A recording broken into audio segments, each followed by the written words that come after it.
My family isolated me and cropped me out of the family portrait, so I left them an envelope that made their perfect holiday collapse in silence. I came home on Christmas Eve as snow gently fell, and the warm yellow lights on the porch flickered, like a scene from a holiday movie. The only difference was that I no longer felt like I belonged in that movie. The old wooden door creaked as I pushed it open, and warmth from the fireplace spilled out, mixed with the scent of cinnamon and gingerbread cookies my mom always baked during the holidays. But it was all just a facade. I knew that the moment my eyes landed on the photo hanging on the wall. It was right above the fireplace, a mahogany frame, glossy print, carefully placed like a prized keepsake. In it was my family, the three of them. My mom, in her favorite ivory knit sweater, stood close beside my dad, who wore his polite smile. In the middle was my younger brother Ryan, pulling a goofy face as he always did. I stared at the picture for a few seconds, the chill cutting through my coat, because I wasn't in it, not hidden, not standing behind someone, simply not there. There was no sloppiness in this photo. It wasn't a quick snapshot or a badly cropped frame. It was a deliberately taken and edited picture, printed large and displayed proudly in the most important room of the house. A conscious decision, as if I had never existed, as if I were an unwanted memory they deleted with a single click. I swallowed the lump rising in my throat, then stepped into the living room like nothing had happened. My mom called out from the kitchen, her voice gentle, as if everything was perfectly normal. "Catherine, you're here. I'm making that chicken stew you love." Her tone didn't waver. Not a single question about my flight, not a word about the weather or the months I'd been away, no explanation for what I'd just seen, for being erased from the shared memory of this family. I hung my coat on the hook, brushed the snow from my boots, and told myself I was imagining things, that maybe it was just a temporary photo, but my mind wasn't that easy to fool. Ryan was sitting on the couch, scrolling through his phone, nodding slightly in my direction. "You're here? Thought you weren't coming." I gave a half smile and sat across from him. "Yeah, I used to think that too." On the table were neatly wrapped presents. Handwritten tags, shiny ribbons, each with a name, Dad's, Mom's, Ryan's, but not mine. I glanced at the tree, decorated as carefully as every year, except the handmade ornaments I'd crafted as a kid were gone. The glass baubles with names etched on them, the glittery wreaths I glued together, all vanished, as if I'd never left a mark. Mom stepped out with her apron dusted in flour, her face glowing. "Dinner's almost ready. Is everyone hungry?" I looked at her, trying to read any hint of guilt in her eyes, but there was none. She was still smiling, still gentle, as if there was nothing worth mentioning. "Mom," I started but then stopped. I had planned to ask about the photo, but suddenly I felt foolish. I already knew the answer, a forced chuckle, a "don't be so sensitive," an excuse like no one meant anything by it. I didn't have the strength to hear that anymore. My dad came down the stairs holding a glass of wine, his voice even. "Catherine, you look good. What have you been up to?" Not "how are you," not "I missed you," just a casual question, like he was chatting with a neighbor. "Thanks, I've been managing," I replied, then walked into the kitchen where heat from the oven filled the room. The food smelled amazing, everything perfectly prepared, but I no longer had an appetite. It didn't feel like home anymore. Dinner played out like a performance, everyone staying in character. Mom asked Ryan about his internship at the ad agency. Dad talked about his upcoming golf tournament, and me, I just sat there, an unwilling audience. No one asked about my new job. No one asked why I moved cities. No one cared if I was still with my ex. Every word at the table felt like a tiny needle, subtle but enough to remind me I was just a stranger here for the occasion. When Ryan opened his gift from our parents, an expensive smartwatch, I tried not to react. As for me, at the end of the meal, I received a pair of wool socks and a card that read, "Merry Christmas to my strong daughter." I smiled faintly, not because I was happy, but because I had stopped expecting. After dinner, Mom told me I'd be sleeping in the guest room. Not my old room, the one with photo-covered walls and daisy print sheets I adored. That room was now storage, replaced by a foreign bed and a flickering nightlight. I sat on the edge of the bed, still wrapped in my scarf. Then I pulled from my coat pocket a thick cream envelope, the recipient's name printed in delicate handwriting. I had prepared it weeks ago, unsure when to hand it over. The moment I saw the photo above the fireplace, all hesitation disappeared. I didn't need to raise my voice. I didn't need an explanation. I just needed the truth to be where it belonged. That night, I lay there listening to the wind howling through the window and the soft footsteps of someone heading to the kitchen for water. I stared at the ceiling, thinking about all the years I had waited for a real hug, for a sincere question, for simple recognition. But even now, all I had was an empty space in the family photo and an envelope holding something they couldn't deny one more time. On Christmas morning, I woke to the smell of waffles and the sound of music playing from the small speaker in the kitchen. Let It Snow played softly through the closed door, mixed with Mom's laughter and the scraping of chairs on the wooden floor. I lay still for a moment, staring at the ceiling, then reached for the envelope, still tucked in the pocket of my coat, hanging at the head of the bed. The paper was still smooth under my fingers, as intact as the resolve I had felt the night before. When I stepped into the kitchen, everything was in place, like a photo shoot ready for a magazine. The table was covered with a red and white checkered cloth, candles were lit, and a tray of cinnamon rolls sat in the center like an essential showpiece. Mom was plating scrambled eggs, her hair in a neat bun, lips painted coral. She looked so cheerful, as if nothing strange had happened the night before. "Good morning, sweetheart. Hope you slept well," Mom said without turning around. "The living room was a bit cold," I replied, then poured myself a cup of coffee. Dad was already at the table, focused on his phone, and only nodded as I pulled out a chair. Ryan was talking about his new job in Austin, where he'd just been hired as an interior designer for a restaurant chain. My brother had the tone of someone used to being listened to. Steady voice, well-timed pauses, confident eyes. "And I'll be flying to Tokyo in February. They're opening a new branch, and they want me to help with the Zen-inspired LED lighting concept." "That's amazing," Mom said, her eyes lighting up. "I always knew you had a creative touch. Remember when you repainted the bathroom at 13? Everyone laughed. I smiled along, but it felt like I was smiling in someone else's photo. Forced. Out of place. "Catherine, are you planning to switch jobs?" my dad asked, eyes still on his screen. "I already did, back in September. I'm working as an operations manager for a logistics firm in Denver." "Oh, right, Denver." No one followed up. No comments, no congratulations, no compliments, not a single glance in my direction. Just a silence that quickly got filled by Ryan continuing his story about a showroom design project in Manhattan. When the gifts were brought out, I stayed seated, knowing exactly how things would unfold, just like every other year. Ryan opened Mom's present first. Inside was a Tag Heuer watch with a brown leather strap and a blue dial, clearly a collector's edition. "Oh, wow." "Mom, Dad, this is the limited edition." Mom clasped her hands together, eyes sparkling like she'd just performed magic. "We knew you loved that model since last year, so your dad ordered it back in June." My dad smiled and patted Ryan's shoulder like he'd just closed a big deal. As for me, I got a mug. White, with black letters, "Special Daughter." Who else could it be? I turned the mug in my hands, my finger running over the words like brushing against an old joke. Mom said lightly, "I thought it was cute. It made me think of you right away." I smiled, but all I felt inside was emptiness. I used to try to understand them. Told myself maybe they just didn't know how to show affection. But the older I got, the more I realized it wasn't that they didn't know how, they just didn't want to give it to me. I remembered when I was 17. I got invited to a summer internship program at a research institute in New Jersey. I was so excited to tell my parents, thinking they'd be proud. But Mom just asked, "Can you wait until next year? Your brother needs me to take him to weekend art classes." So I didn't go. A year later, Ryan got an art scholarship to UCLA, and the whole family threw a big outdoor party. Applause, lights, a 3-tier cake. When I got my acceptance letter from the state business school, I got a quick hug from Dad and a reminder, make sure you save your money. I used to think I was stronger than Ryan.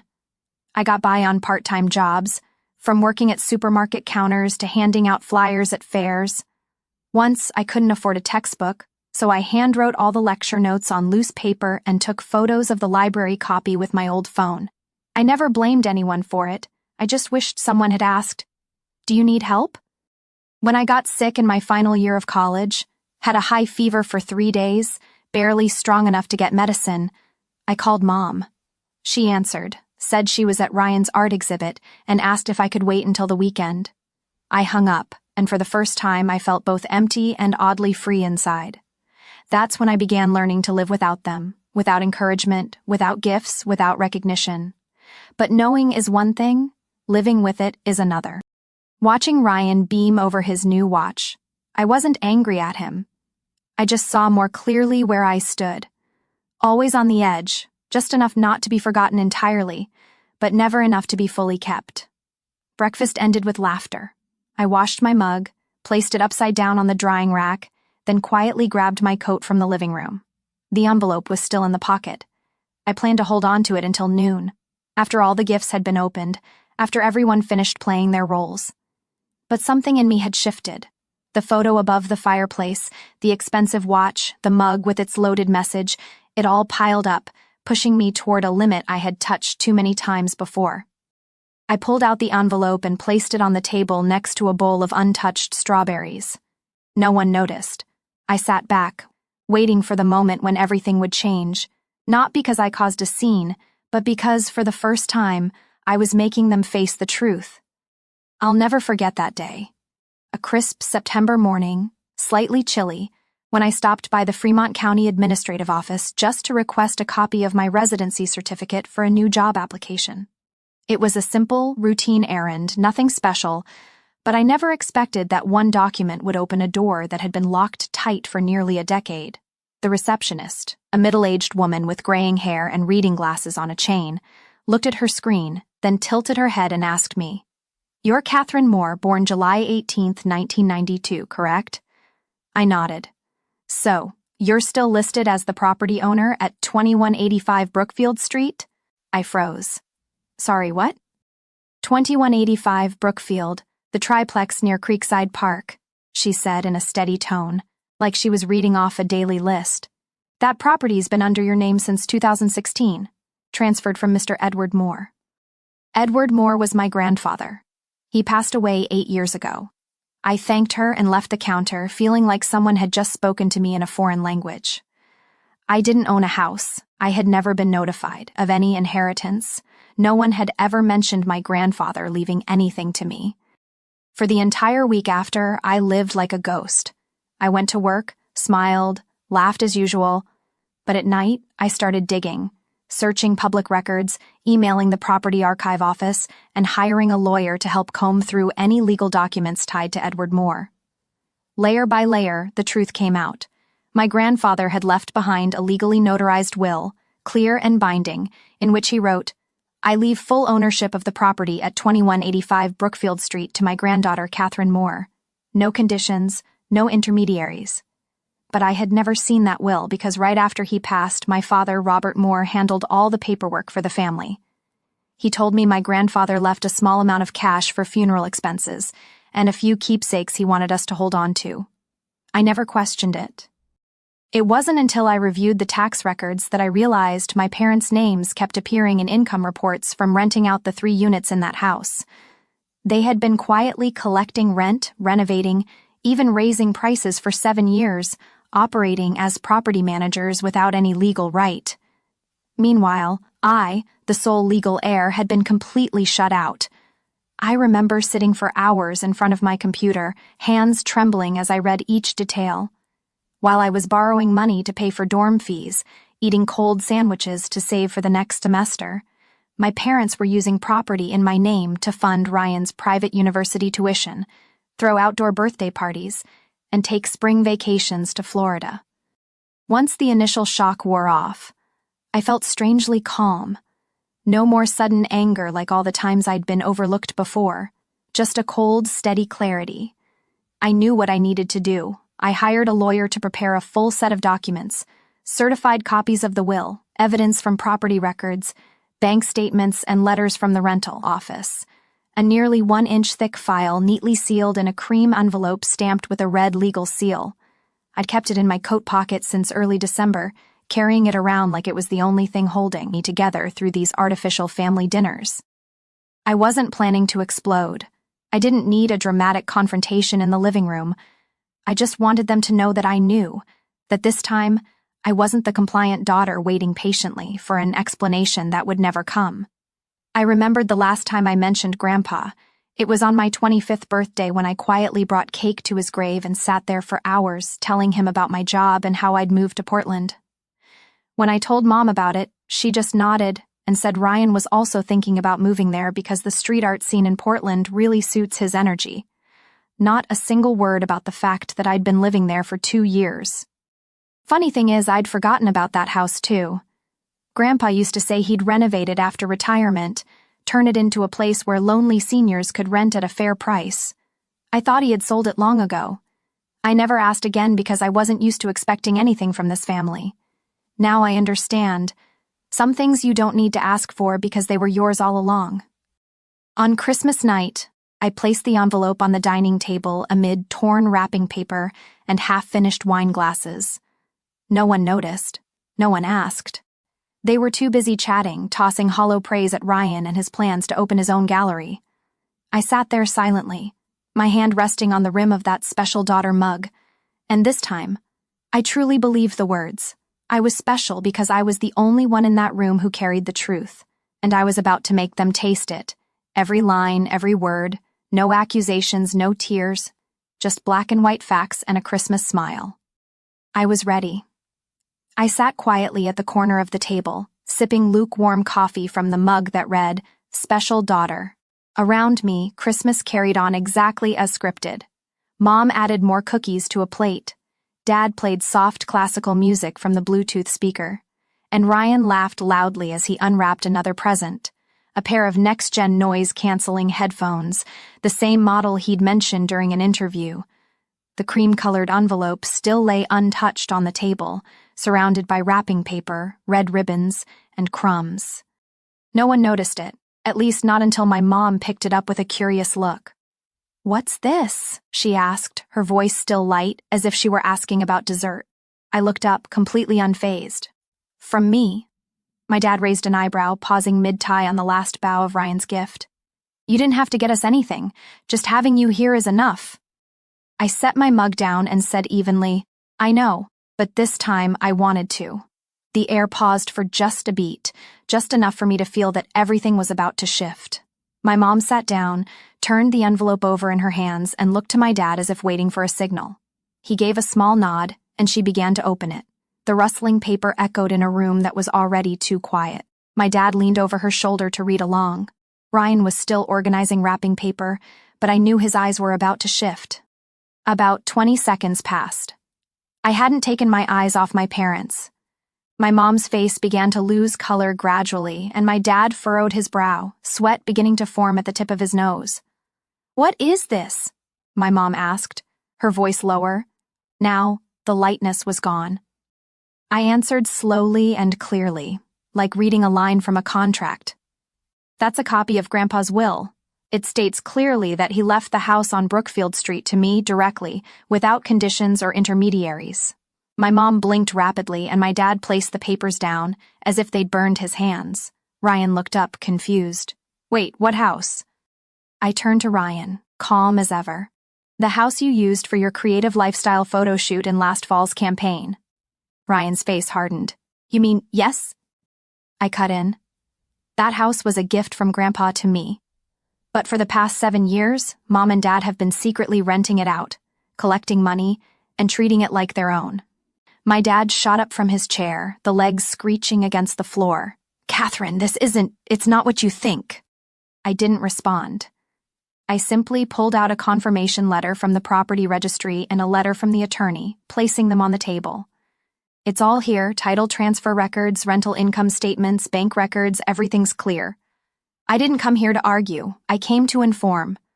My mom stayed seated, her mouth slightly open, as if searching for words. But finally, all that came out was a sigh. "We didn't mean to, Catherine. Things were complicated back then. You were in school. You couldn't manage a property. Your father just wanted to keep things steady." I leaned forward slightly, for the first time. No one asked me.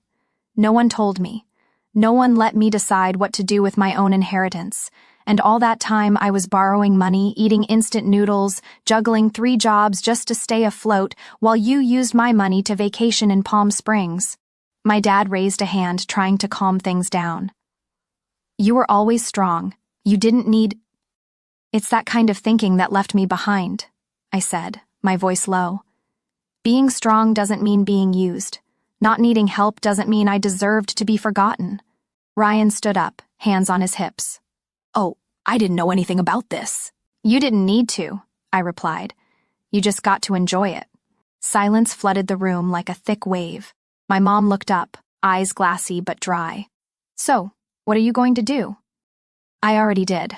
The house is officially back under my name. All lease agreements have been updated. Starting next month, rent will be deposited directly into my account. You no longer have access. My dad frowned. By doing this, you're destroying everything we built. I laughed softly but clearly. No, Dad, I'm just taking back what's mine. My mom reached out, her voice hurried. But you can't do this to your family. I looked her straight in the eye. Family? You haven't been mine for a long time. I stood up, put on my coat while the background Christmas music kept playing awkwardly behind me. Ryan called out, You think you're better than us now? I turned back, gave a faint smile. No, Ryan. I just know I'm not beneath you anymore. I walked out of that house without looking back, without needing to say anything else. The snow was falling light as mist, not heavy, not denying. I took a deep breath of the freezing air, clean, sharp, real. I knew from that moment on I was no longer hidden, no longer the faded figure in old photographs, no longer the one living on the edge of family memory. I was the one standing in the center of my own story, in the center of the house that bears my name, in the center of the truth. And this time, I wasn't running from it. 2 weeks after Christmas, I got the first message. It came at 9 o'clock in the morning on a Tuesday, just as I was making coffee in the small kitchen of my apartment in Denver. My phone lit up from Mom. Sweetheart, your father and I just got a notice from the bank. We need to talk urgently. I didn't reply, not because I didn't care, but because I'd learned to listen to silence more than any explanation. 7 years of silence from them couldn't be undone by 3 broken lines in a text message. The second message came that afternoon from a number I hadn't saved but still recognized by the way it was written. I know you're angry, but can we sit down and talk like adults? You don't want this to tear the whole family apart. This time I chuckled. Like adults. Adults don't alter wills behind their daughter's back. Adults don't use their daughter's property to fund vacations for the chosen child. I turned off notifications. By the end of January, I heard from an old friend who lived near the condo where my parents had been staying. She sent me a photo. The unit they once lived in had a handwritten for sale by owner sign taped to a piece of white cardboard. A week later, I saw the listing pop up on a local classified site. The description read, No agent, must sell quickly due to personal financial matters. That condo had once been what my mom called our second nest, where she hung her favorite landscape paintings and told Ryan, Someday you can use this as your creative office. Now they were being forced to sell it. I didn't feel triumphant, but I didn't feel guilty either. I knew without the rental income from the Brookfield house, they couldn't keep both places going. I also knew that during all those years they had no stable income. My dad had retired from engineering 3 years ago, and Mom only worked a few part-time shifts at a nearby flower shop. They'd been living entirely off rent money from property they kept hidden from me and Ryan. One evening in mid-February, while I was reading, my phone lit up again. From Ryan, I got kicked out of the studio. They said I'd been late on rent. Mom says you won't help. Are you seriously going to ignore this? I locked the screen. Ryan had once bragged about that studio at a year-end party in Los Angeles, said it was an open space for creative freedom, untouched by finances or responsibility. Maybe now he finally understood that even freedom needs to be sustained by truth and integrity. About a week later, I heard through friends that Ryan had moved back in with our parents. They were now all sharing the old house in the suburbs of Fremont, the same one my mom once called too small for big dreams. That house had once been where I slept on the sofa during holiday visits. Now they had no other choice. I still lived my own life. Waking up early, working at the logistics company, Coming home in the evenings to read, sometimes watering my plants or walking the dog I recently adopted around the park. I no longer had to prove my worth, no longer needed to build a story to make someone proud. I just lived peacefully in the house on Brookfield. I officially took over ownership and resigned the lease agreements for the 3 families living there. When I announced a 10% rent reduction below market rate, one of the tenants burst into tears. The woman on the ground floor hugged me tightly and whispered that I was the first landlord who made them feel seen as a human being. That moment was worth more than any gift I had ever waited for from my parents. The final message came one afternoon in March, accompanied by a long email, this time from my mother, Catherine. I know you're angry, but you can't let this one thing ruin everything. We're family. Ryan is really struggling. Your father hasn't slept in a month. I know I was wrong, but please think it over. Families shouldn't fall apart over one house. I read that line and stopped. One house. I remembered all the nights I slept in that damp, drafty dorm room, too broke to buy a new blanket. All the times I had to choose between buying a textbook or filling my gas tank. All the months I forced myself to reject phone calls because I knew they couldn't, or rather wouldn't, help. And now, when I'm no longer a resource they can quietly drain, they call it one little thing, just a house. I closed the email. I didn't respond. I didn't need to scream, didn't need to defend or argue. My silence was the clearest answer I could give. I had started learning how to enjoy silence. Not the silence of being forgotten, but the quiet of someone finally living in alignment with their own worth. I didn't hope they would understand. I only hoped they would stop. And if they couldn't, I wasn't there to listen anymore. One Sunday afternoon, sitting in the backyard of the Brookfield house, I watched sunlight filtering through the leaves and thought, maybe this is what I really inherited from my grandfather. Not a house, but the right to choose my own life. That spring arrived earlier than usual. The maple tree in front of the Brookfield house started to bud by late March, and I spent each weekend standing in the backyard, shovel in hand, sometimes just feeling the earth beneath me like a quiet reminder that I truly belonged here.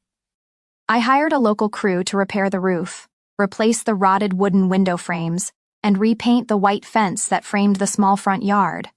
Nothing fancy, just a calm, simple space, free from lies and sidelong glances, a real home. The ground floor remained as is, with 3 rental units. I lived on the 2nd floor in the room my grandfather once used as his reading nook. That room had a large window facing the park, where every morning I could hear sparrows chirping and watch sunlight spill onto the white linen curtains. I bought a navy blue armchair, identical to the one Grandpa used to have, and placed it in the corner beside a small bookshelf and a brass reading lamp. In the evenings, I sat there sipping tea, reading, journaling, and not once did anyone call my name just to ask about Ryan. One Saturday, I asked my close friend Elise to take a picture of me. Not a formal portrait, just me standing in front of the house wearing an old khaki coat, holding a ring of keys with the freshly painted mahogany door behind me. No one else was in the frame, and that was exactly how I wanted it. I printed the photo, placed it in a dark wood frame, and hung it in the hallway outside my bedroom. Every time I walked by, I remembered that moment, holding those keys, and how it felt like holding my life with both hands. I no longer checked my phone constantly, no longer woke in the middle of the night because of messages from my mother, no longer waited for an explanation letter or an apology strong enough to patch over the cracked years. I wasn't angry anymore. Truly, the anger that once burned in my chest on long nights had cooled like ashes after a fire. Now I just felt quiet, as if, after everything, peace was the one thing that most confirmed I had survived. And more than that I had lived. One drizzly afternoon, I was walking around the neighborhood when I ran into Mrs. Simmons, the elderly neighbor who lived 2 doors down. She walked over slowly, carrying a bouquet of wild daisies. "You must be Catherine Moore, right?" she asked, recognition in her eyes. "Yes, I am," I replied, smiling. I used to know Edward Moore, a good man. He'd lend me his car sometimes when I needed to bring things home from the market. "This house, it's yours now?" I nodded. She handed me the flowers, a simple and kind gesture. "He'd be so proud of you. You've brought this place back to life." I held the bouquet, feeling my heart ease, as if someone had gently soothed it. Not everyone knew the full story, but that didn't matter. What mattered was I no longer had to prove anything. Since moving to Brookfield, I started writing down the things I used to overlook. Not as a memoir or anything grand, just small entries. Today it rained lightly. I finished a good book. One of the tenants left a thank you note for fixing the washer on time. Little things, but real. The kind of feeling I never had while living in Ryan's shadow and the weight of invisible expectation. One day, while watering plants on the back porch, I received a card. No return address, but I recognized the handwriting right away. It was my mother's. Inside was an old photo of me and Grandpa, standing side by side at the wooden table in the backyard when I was 12. His hand rested on my shoulder. We were both smiling. Below the photo was a short message. "We didn't know how to hold on to you. I hope you hold on to yourself. Mom." No apology, no explanation, no more blame, but I didn't feel hurt anymore. I folded the card and placed it in the drawer of my writing desk, next to the letter Grandpa wrote me when I graduated high school. I didn't need promises from the past. I just needed to protect the present. That summer, I invited a few friends over for dinner. Friends who had stood by me even without knowing the whole story. We had barbecue in the backyard, strung fairy lights in the maple tree, and played soft jazz. I couldn't remember the last time I had laughed that much.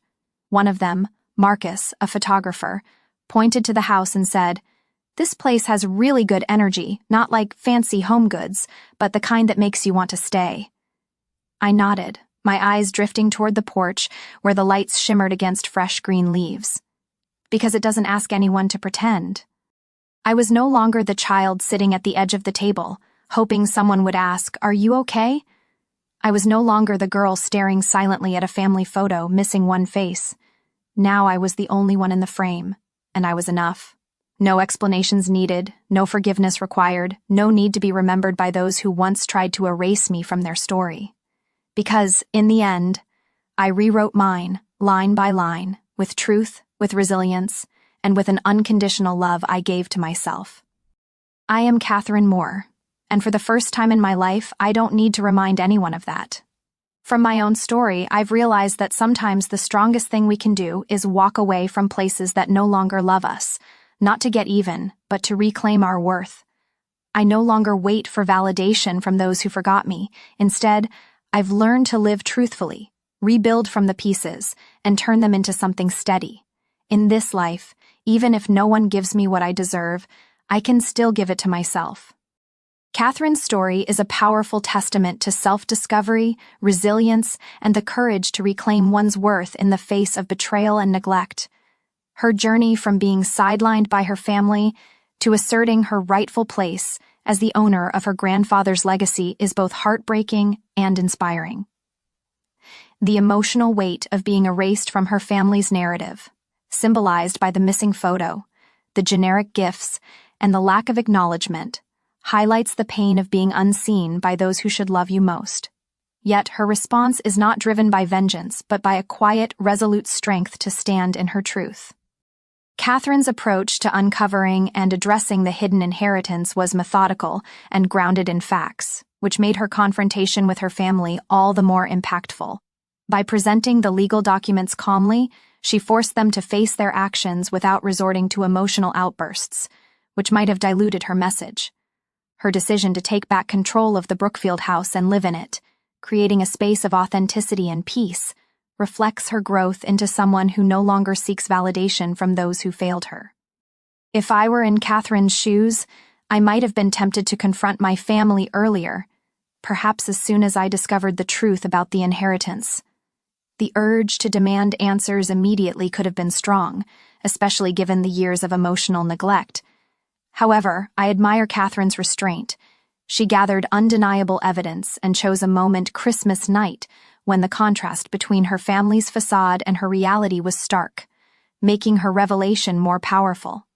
This strategic timing ensured her message couldn't be dismissed as an overreaction. One thing I might have considered differently is engaging with Ryan more directly. While Catherine's focus was on her parents' deception, Ryan benefited indirectly from their actions.